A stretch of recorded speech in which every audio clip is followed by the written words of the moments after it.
Hello everybody, and in this video of 2BeLikeChrist, we are focused on the next verse and the next next three verses in the book of Matthew, chapter 7, verses 12 through 14. So whatever you wish that others would do to you, do also to them. For this is the law and the prophets. Enter by the narrow gate, for the gate is wide and the way is easy that leads to destruction, and those who enter by it are many. For the gate is narrow, and the way is hard that leads to life, and those who find it are few.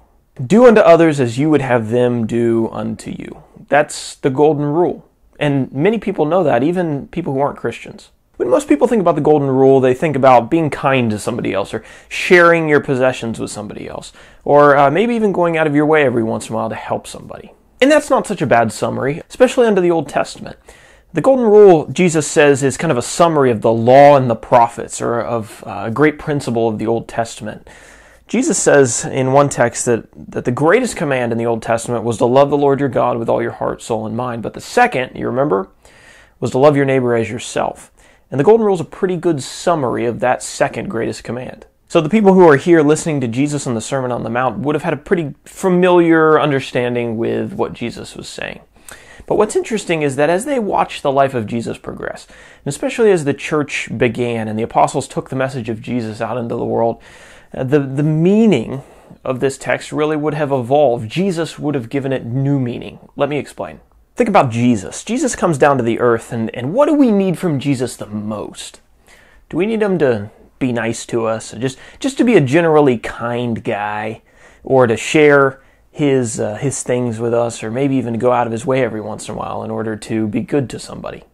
Well, we do need that, but we really need a lot more. We needed Jesus' blood, and he knew that. And in obedience to his own command to treat other people as you would have them treat you, his love is outpoured, and he gives his life for the people that he loves. He says in another text that no one has greater love than this, that he lays down his life for his friends. When we see the way that Jesus fulfilled this command, it really gives it a new dimension.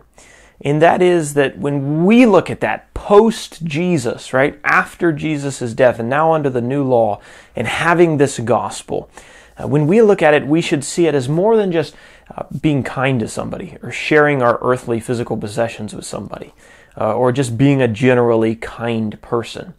It needs to have another aspect to it as well, and that is communicating the message of laying down your life for somebody else. We as Christians have a great message of hope. And if the roles were reversed and we put ourselves in the shoes of somebody who wasn't a Christian, if we love them the way that we love ourselves, what we would do is more than anything, we would communicate to them the gospel. So now as a Christian, how do I keep the command of Jesus to do unto others as I would have them do unto me? Well, I think there's at least two aspects to that. And number one is the first one that we talked about, being a generally kind person, being a loving person, being a sharing person, being nice to the people that are around you and treating them well. But it goes beyond that. There are many people who are nice, but from a Christian perspective, if I am loving somebody like I love myself and they don't have the gospel, all of my intent in being a kind person is going to be directed towards getting them what they need the most. We really cannot separate true love for somebody and a communication of the gospel. Those two things go hand in hand. They just can't be broken apart. You cannot say that you genuinely love another person like you love yourself, and there be an absence of the gospel message there. And so think about that as you read this text here in Matthew chapter 7 and try to apply it into your life.